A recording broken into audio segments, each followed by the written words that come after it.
In this video, I'm going to discuss how the films The Handmaiden and Parasite use hybridity and mimicry to appeal to a wider audience and thus were able to achieve global success. The Handmaiden is an erotic psychological thriller inspired by the British novel Fingersmith and directed by Park Chan-wook. Park Chan-wook is well acclaimed and known for creating films with immaculate framing, black humor, and a focus on brutal subject matters. He has also created films and TV series in the English language. The Handmaiden was selected to compete in the French Cannes Film Festival for the Palme d'Or and also at the British Academy Film Awards, where it won Best Film Not in the English Language. The film was pre-sold to 116 countries, which includes Amazon Studios in the US. The Handmaiden has an unexpected twist and truly draws the audience in. Parasite took home 4 statues at the annual Oscars, including Best Picture and Best Director. The director Bong Joon-ho has been notorious for creating films that appeal to Western culture.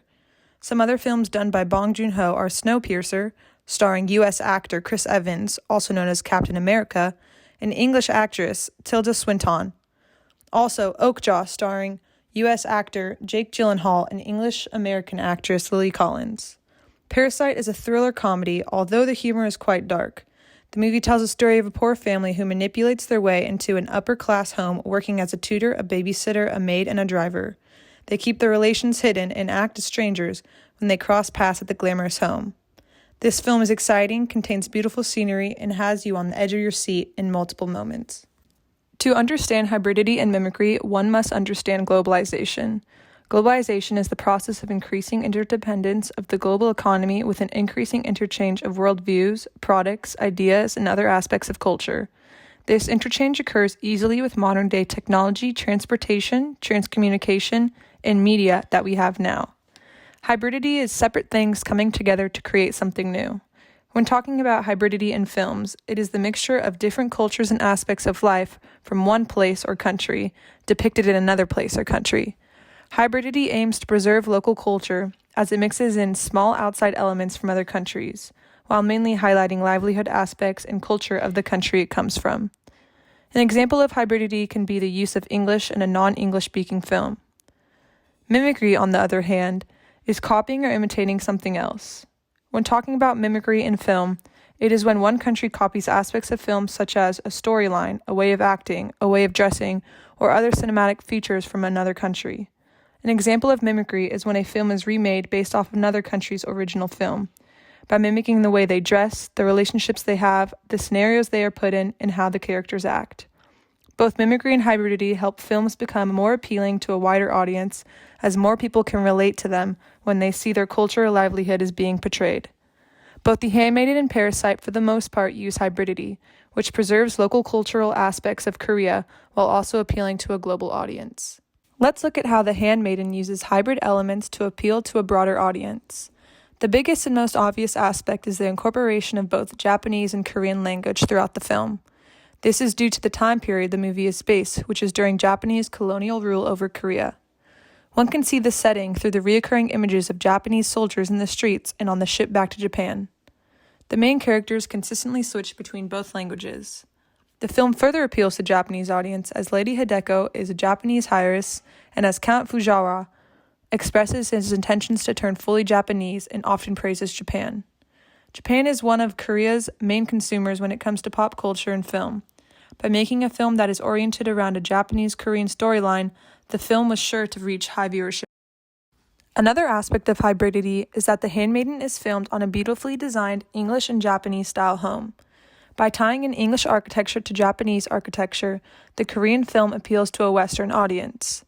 The film even won Best Film Not in English Language at the British Academy Film Awards, which could be due to its appeal through the main setting at the partially English-style home.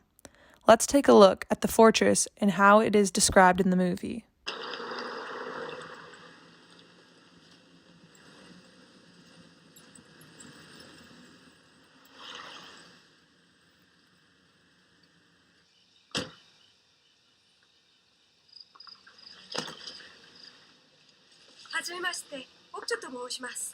이 집엔 건물이 셋이야. 영국 건축가가 설계한 양관하고 이 일본식 화관을 합쳐서 본체라고 해. 양식 일식이 하나로 붙은 건물은 일본에도 없다지. 나리마님이 일본하고 영국을 존경해서 이렇게 지어달라고 하신 거야. 아가씨 일과는 간단해. 뒷동산에 산책 가거나 나리마님하고 낭독 연습하거나. 우리 나리마님은 세상 부자 중에서 제일 서책을 사랑하는 분이시오. 세상의 서책 애호가 중에 제일 부자시고. 총독부에도 연줄이 있어서 전기까지 끌어다 쓰는데 이런 데게 왔으니. Next, I want to talk about the dominant theme of female sexualization in the male gaze. The male gaze was coined by film critic Laura Mulvey to describe the cinematic angle of heterosexual male on a female character. Although this term is global, the male gaze is seen as a dominant aspect in Western and U.S. cinematography. In The Handmaiden, the lesbian relationship between Hideko and Suki can add to the objectification of women in film, as they are depicted intimately in long-lasting pornographic scenes. Other aspects that enhance the presence of the male gaze are the reading scenes when Hideko is used as a reader for her uncle's collection of erotic books that high-class collector men come to listen and view. This group of men are later invited to whip Hideko on the nude bum or to be whipped on their own bum by Hideko.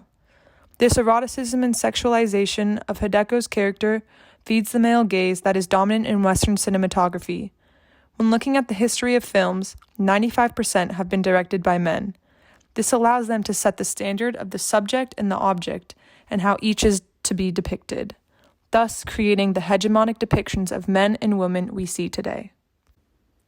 So how does it use mimicry? The Handmaiden is actually based off a 2002 novel-turned-film series called Fingersmith. Fingersmith is based in Victoria, England, and was written by British author Sarah Waters. Although The Handmaiden mimics the story of Fingersmith, it is altered to align with Korean cultural elements through language, style, location, Confucian relationships, and Japanese colonial rule. Let's look at a clip from Fingersmith that is mimicked in The Handmaiden.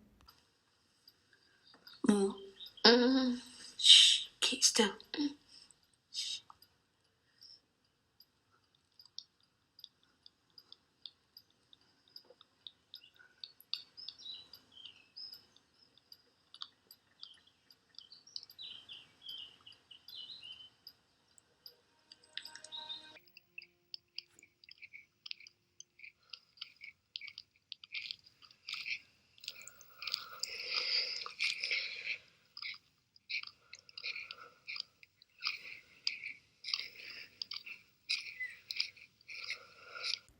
Now let's take a look at how Parasite uses hybrid elements to appeal to a global audience. One thing the film does is relate to Western imposed capitalism, specifically how capitalism and class systems relate. The gap between poor and wealthy is clearly depicted in Parasite and is something that all people around the world can relate to, no matter what class they fall into. In the film, we see the upper-class little boy, who is part of the Park family, receive a Native American headdress, bow and arrow, and tent. The significance of these objects, as well as the reenactment of Native American dancing, is 1. It depicts an awareness of the history of Western culture, specifically Native Americans in Canada and the US, and 2. It shows that the Park family has the ability to afford imported goods, and more importantly, that the goods being imported are children's play toys that will eventually be thrown out. This material wealth is also seen through the cars they drive, which are a Mercedes-Benz and a Range Rover. Another aspect of hybridity is the use of English language. It becomes clear in the film that Mrs. Park, the mother in the wealthy family, speaks in English in what seems to be an attempt to impress. Mrs. Park says small phrases here and there, which add to Western appeal. We also see the standard a Western education is held to when the daughter in the Kim family poses as a single child named Jessica, who went to school in Chicago, Illinois. Mrs. Park's reaction shows that she is impressed by Jessica and that her education makes her more legitimate. She ends up being hired as the art tutor for the little boy in the Park family. Let's take a look at Jessica and Mrs. Park's interaction and how Mrs. Park introduces her husband in English. Then, let's look at another example of Mrs. Park speaking in English. 그렇기 때문에 저의 급여가 상당히 높은 수준으로 책정이 될 것 같은데 괜찮으시겠어요? 제가 더 감사하죠. 뭐, 애기야 반갑다.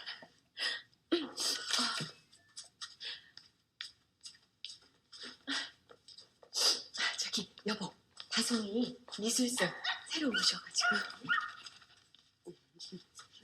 제시카 쌤이라고 일명에서 제시카, this is 동희. 안녕하세요. 아 예. 다솜이 자유 좀 부탁드립니다. 풀타임으로 안 보고 싶어서. 수업 어떻게 하시는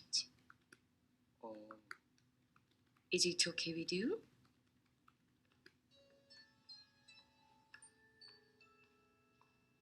Parasite further uses hybrid elements by showing a unique two-story modern home that includes a yard and a two-car garage. The home itself serves as a symbol for wealth and the park's intentions of showing off their sophisticated taste. Modern architecture derived from mid-century modern, which was an American design movement that started after World War II. This style of architecture is characterized by clean, simple lines and honest use of materials. We can see these elements in the home in Parasite. As we take a look at the house, notice how the home still ties back to Korea through the landscaping, artwork, and surrounding area.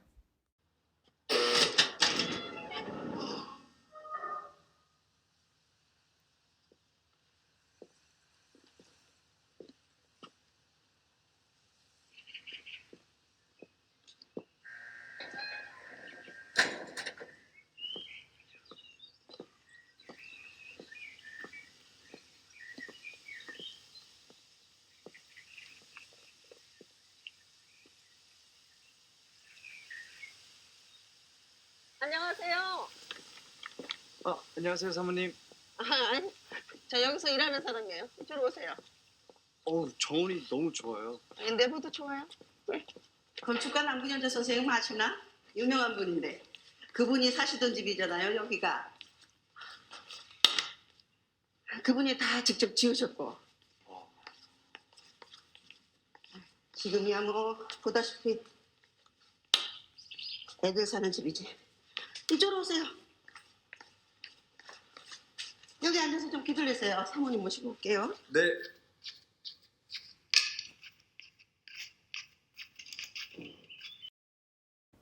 As one can see, these films were able to grasp an international audience by using hybrid elements and mimicry.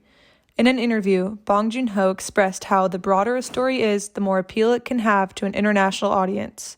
By making a story broad and incorporating other cultural aspects, that international audience can be reached.